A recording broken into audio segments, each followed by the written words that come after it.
Não havendo quem dela queira fazer uso, passamos à ordem do dia. Para relatar pela ordem, a conselheira Rosa. Senhor presidente, senhora conselheira, senhor conselheiro, substituto membro do Ministério Público, tenho a relatar nesta sessão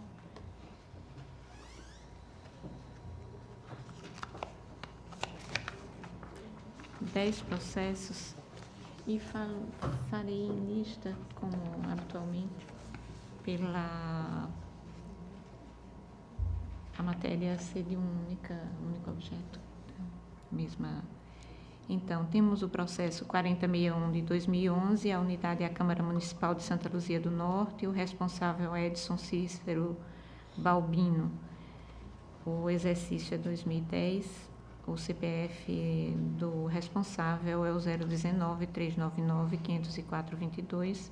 O processo TC 5227 de 2011, a unidade é o Instituto de Previdência Municipal de Maceió, o IPREV, a responsável Maria Aparecida Ribeiro de Oliveira, sob o número de CPF 348685-504-20, exercício de 2010. O processo é o TC 17547 de 2011, a unidade é a Prefeitura Municipal de São Miguel dos Campos, o responsável Rosiana Santos, sob o número de CPF 031-815-27467, exercício 2010. O processo TC 18003-2011, a unidade de Prefeitura Municipal de Barra de Santo Antônio, responsável a senhora Maria Cícera Mendonça Casado, com o CPF 255-310-504-53, exercício 2010. O processo TC 17136-2011, a unidade é a Prefeitura Municipal de Marechal Deodoro, responsável Cristiano Mateus da Silva e Souza, sob o CPF 894-268-51453, exercício 2010. O processo TC 17776-2011, a unidade é a Prefeitura Municipal de Marechal Deodoro, o responsável é Cristiano Mateus da Silva e Souza, com o CPF 894-268-51453, exercício 2010. O processo TC 18046-2011, a unidade é a Prefeitura Municipal de Marechal Deodoro. O responsável Cristiano Mateus da Silva e Souza, CPF 894-268-514-53, exercício 2010. O processo 18048-2011, a unidade é a Prefeitura Municipal de Marechal Deodoro, o responsável Cristiano Mateus da Silva e Souza, com CPF 894-268-514-53, exercício 2010.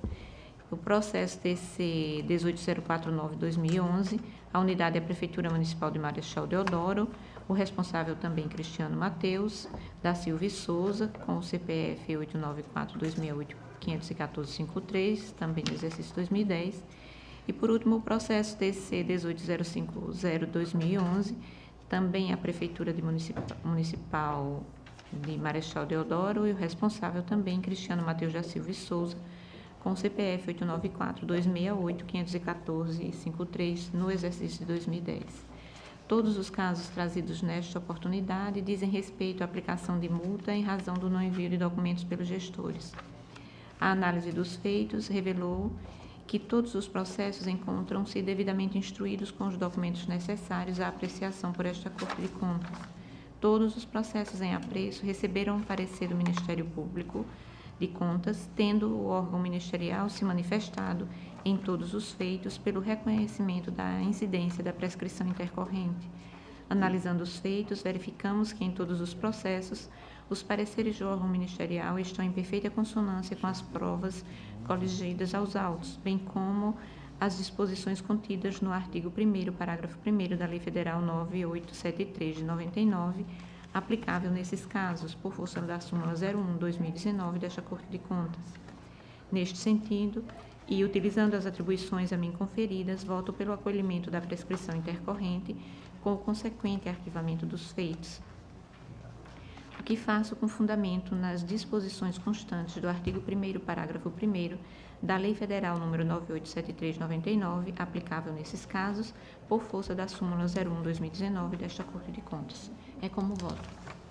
A palavra ao Ministério Público. O Ministério Público oficiou pelo reconhecimento da prescrição em todos os casos, Excelência. Em discussão?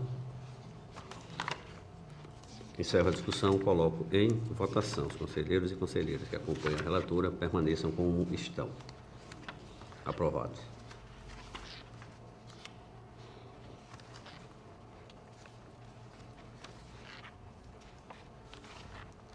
Continua com a palavra a conselheira Rosa. Sem mais processos, presidente. Não tendo mais processo a relatar a conselheira Rosa, pela ordem passamos à conselheira Ana Raquel. Senhor presidente, senhora conselheira, senhor conselheiro, doutor membro do Ministério Público de Contas, tem um processo para relatar, senhor presidente, que trata de uma denúncia. É o processo TC 14.094 de 2015, denúncia formulada pelo Ministério Público de Contas, que se prestou a relatar a suposta situação de inadimplência no município de Gaci, relativa à mora no pagamento das contas de energia elétrica do exercício 2012, em desfavor da Eletrobras Distribuição Alagoas, da qual decorreu a imputação de juros e multa e correção monetária suportados pelo erário, no valor de mais de R$30 mil. A presente representação teve origem em expediente da Eletrobras, mediante o qual informa acerca do descumprimento do pagamento de contas de energia elétrica por parte de diversos municípios do estado de Alagoas, inclusive o município em epígrafe, e solicita a adoção de medidas pelo Ministério Público de Contas, visando compelir os municípios devedores ao cumprimento das normas financeiras e orçamentárias e do princípio da moralidade. De acordo com o representante, os documentos carreados aos autos demonstram a existência de indícios de dano ao erário, consubstanciado na incidência de multa e juros de mora relativos ao inadimplemento do pagamento de contas de energia elétrica devidas pela municipalidade. Bem assim, denotam a ausência de planejamento mínimo e violação à regra do artigo 5º da Lei 8.666 de 93, a obediência à estrita ordem cronológica. Ao final, pugna pelo conhecimento e distribuição do feito, determinação da apuração dos fatos, realização das diligências discriminadas em seu parecer pelos órgãos técnicos, citação do gestor para apresentação de defesa e, ao final, vistas ao MPC para manifestação. Tendo em vista a nova conformação das relatorias, publicada no Diário Oficial do dia 29 de janeiro de 2009, os autos foram encaminhados a esta conselheira relatora na data de 5 de fevereiro de 2019. Esse é o relatório, senhor presidente. Com a palavra o Ministério Público. Excelência, esse é aquele típico caso de dano ao erário pela impontualidade injustificada do gestor no atraso do pagamento das contas de energia elétrica, né? O Ministério Público, com a representação, não busca substituir a Eletrobras e cobrar o pagamento, né, do gestor, mas sim responsabilizá-lo pela juros e mora e eventual multa que isso tenha decorrido, encargos esses suportados pelo erário, única e exclusivamente pelo não pagamento na data devida, sem justificativa que tivesse sido apresentada e suficiente para tanto. Então, nesse sentido, o Ministério Público aqui, nesse momento, reitera todos os termos e pedidos da representação. Com a palavra a conselheira substituta, doutora Ana Raquel. Senhor presidente, eu peço vênia para deixar de fazer a leitura da competência. Aqui sabemos que o Ministério Público de Contas e que esse tribunal tem competência para analisar essas apresentações e também quanto à admissibilidade, informo que todos os requisitos para admissibilidade estão presentes nos presentes autos.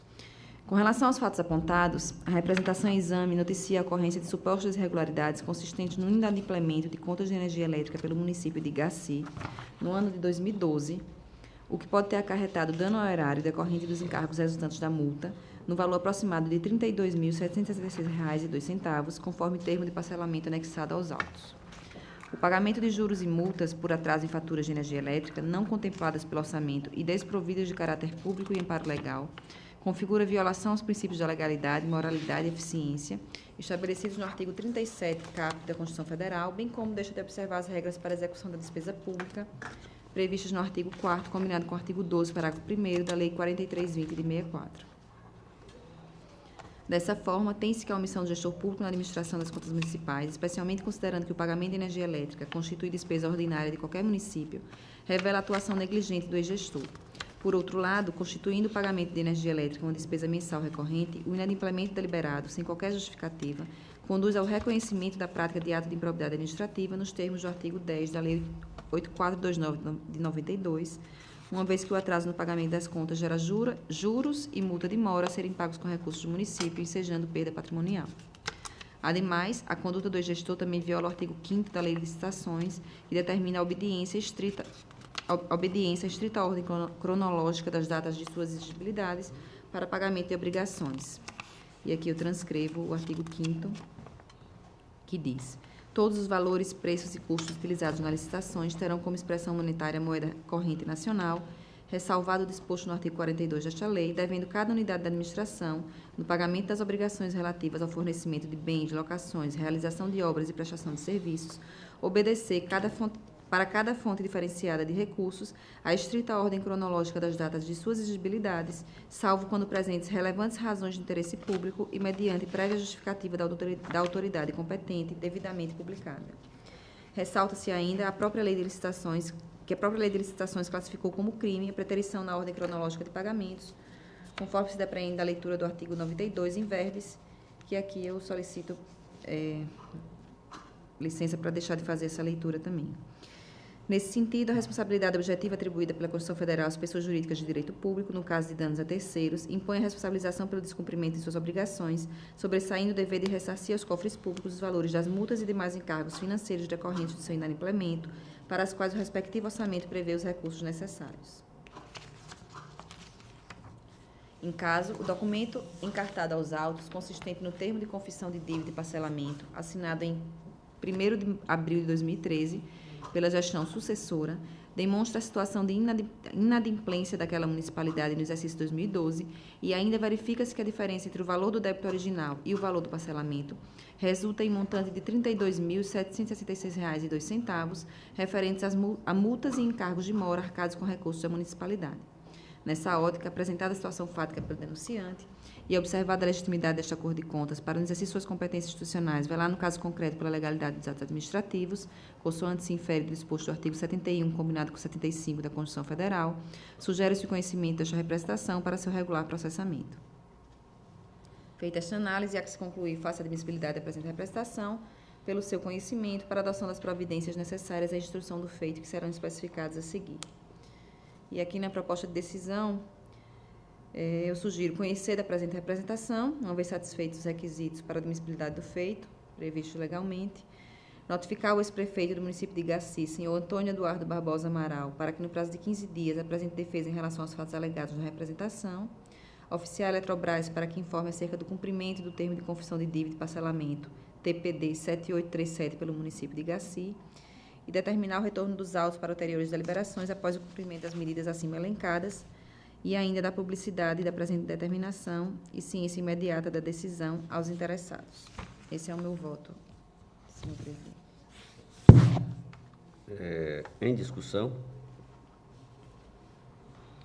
encerro a discussão e coloco em votação a proposta de voto da conselheira substituta Ana Raquel. Os demais que acompanham essa proposta de voto permaneçam como estão. Aprovado.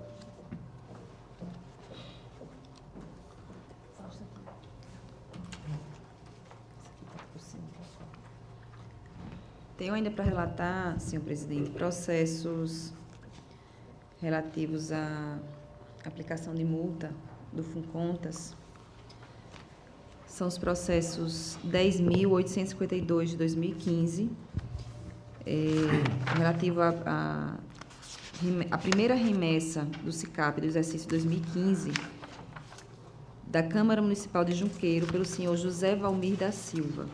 O processo 6643 de 2017, relativo à segunda remessa de 2015 do Serviço Autônomo de Água e Esgoto do município de Teotônio Vilela, tendo como responsável o senhor João Gomes Martins. Processo 846 de 2017, relativo à quarta remessa do SICAP de 2016, do Fundo Municipal de Assistência Social de Roteiro, cuja responsável é a senhora Eládia Maria dos Santos. O processo 7887 de 2016, relativo à primeira remessa do SICAP de 2016, do Fundo Municipal de Saúde de Teotônio Vilela, tendo como responsável a senhora Nádia Apolinário da Silva. O processo TC 10.997 de 2017, relativo à primeira remessa de 2017, do Fundo Municipal de Assistência Social de Carneiros, tendo como responsável a senhora Margarida Maria Nobre dos Anjos.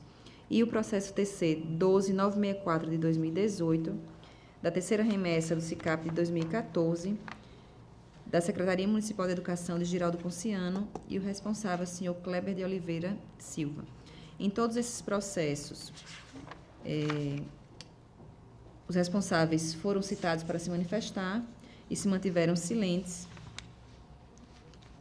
O protocolo foi instado a se manifestar se havia manifestação de defesa ou não, e afirmou que não tinha nenhum conhecimento de atuação de defesa, fazendo apenas uma ressalva que no exercício de 2018 houve aquele problema com o sistema e não poderia certificar por conta desse momento aí, 2018, que não havia informações. Então, no nosso gabinete, nós fizemos a pesquisa, que verificamos também que pelo sistema não consta nenhum processo tendo como responsável esses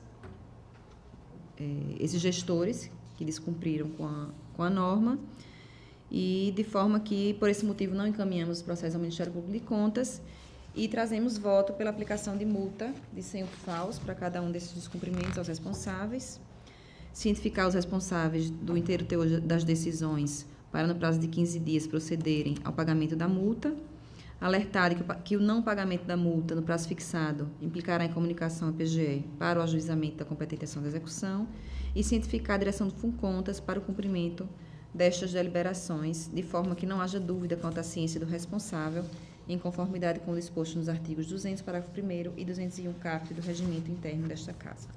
São os votos. As propostas de voto, senhor presidente. A palavra do Ministério Público. Nada a acrescentar, excelência. Em discussão? Encerro a discussão e coloco em votação as propostas de voto da conselheira substituta Ana Raquel. Os conselheiros que a acompanham permaneçam como estão. Aprovados. Não tenho mais processo de sessão, senhor presidente. Trago para relatar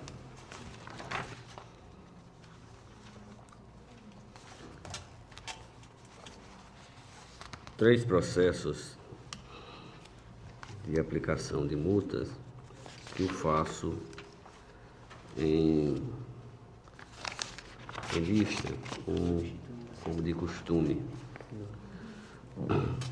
Processo TC de número 7384/2017, do município da Barra de Santo Antônio, responsável Aurélia Maria da Silvestre Silva, então gestora do Instituto de Previdência e Assistência Social dos servidores do município. Aplicação da multa pelo descumprimento do calendário das obrigações e não envio da primeira remessa de SICAP de 2017. A gestora apresentou defesa considerada insubsistente e nós estamos aplicando a multa. Processo terceiro, número 7386/2017, também do município da Barra de Santo Antônio, responsável, senhor Flávio Santos Valeriano, então gestor do serviço de água e esgoto daquele município. A aplicação da multa pelo não envio da primeira remessa de SICAP 2017, com defesa também considerada insubsistente. Processo terceiro, número 1202/2017, do Fundo de Amparo à Pesquisa do Estado de Alagoas, FAPEAL, responsável, senhor Fábio Guedes Gomes, então gestor daquela autarquia ou fundação. A aplicação da multa pelo não envio da prestação de conta referente ao exercício financeiro de 2015, neste caso, não apresentou nenhuma defesa. Em todos os casos, nós estamos aplicando a multa no seu patamar mínimo de 100 FAUs e que ele tenha a sua tramitação regular, regimental, normal, em sendo acolhida essa proposta de voto deste conselheiro. Com a palavra, o Ministério Público. Excelência, o Ministério Público oficiou em apenas 2 processos, né, que um não houve defesa. Nos 2 processos em que oficiou, pugnou pela aplicação da multa, excelência. Em discussão? Encerro a discussão, coloco em votação. Os conselheiros que acompanham os votos permaneçam como estão. Aprovados. Trago mais um processo, neste caso, do reconhecimento da prescrição, que é o processo 3979/2015, do município de Capela, interessado Lícia Gomes de Barros Melo Calheiros. A aplicação da multa tinha sido pelo descumprimento do calendário, mas nós verificamos a prescrição intercorrente do feito, inclusive com parecer nesse mesmo sentido, vindo do Ministério Público. Nós reconhecemos também, no mesmo sentido, para declarar a prescrição, extinção punitiva e arquivamento do feito. Com a palavra, Ministério Público. Ministério Público reconheceu a ocorrência da prescrição, Excelência. Em discussão. Encerro a discussão, coloco em votação. Os conselheiros que acompanham este relator permaneçam como estão. Aprovados. Trago por último para relatar o processo TC de número 2590 de 2018. A unidade é a Câmara Municipal de Maceió, responsável, o senhor Kelman Vieira de Oliveira. Cuida-se de processo administrativo de número 2590 de 2018, tendo por objeto a alocação de imóvel para mudança da sede administrativa, uma vez que o imóvel que abrigava o Poder Legislativo Municipal estava incompatível com a necessidade daquela Câmara Municipal. Para formalizar o procedimento, o diretor superintendente do Legislativo, o senhor Otávio Henrique Palmeira Rego, enviou o ofício de número 107/2017 ao então presidente do Poder Legislativo de Maceió, senhor vereador Kelman Vieira, informando as necessidades para tal contratação. Instruído o processo, firmou-se o contrato número 14/2018 entre a Câmara Municipal de Maceió e a empresa Aliança Administração e Participações Limitada, no valor mensal de R$ 57.500. Devidamente instruído, o processo foi remetido ao Ministério Público de Contas. No setor foi exarado o parecer 342/2019 da 4ª Procuradoria. O relatório com a palavra o Ministério Público. Pela regularidade, Excelência. Verificando todos os passos da contratação, também verificamos que não tem nada que possa impedir, nesse prisma, com base no parecer da auditoria, bem como da opinião do Procurador do Ministério Público de Contas, ambos pela regularidade formal dos procedimentos, esta relatoria não encontra óbices ao registro dos dados do contrato. A homologação do imóvel seguiu os passos necessários para conferir legalidade ao procedimento, votou no sentido de declarar regular a formalização do contrato de número 14/2018, realizado entre a Câmara Municipal de Maceió e a Aliança Administração e Participação Limitada, concluindo em atenção ao artigo 133, inciso 1º desse regimento desta Corte, pela anotação e registro nos termos de para fim de direito, por se tratar em sua forma revestida de legalidade, assim como o voto. Em discussão? Encerro a discussão, coloco em votação. Os conselheiros que acompanham esse relator permaneçam como estão. Aprovados. Não tendo mais processo a relatar, passo às explicações pessoais e concedo a palavra a Vossas Excelências. Não tendo quem dela queira fazer uso, declaro encerrada essa sessão, convocando-os para a sessão da próxima semana, que eu acho que será normal, né? Porque terça-feira, a Semana Santa, só a partir de quinta-feira, né? Portanto, na próxima terça-feira, em horário regimental. Obrigado a todos.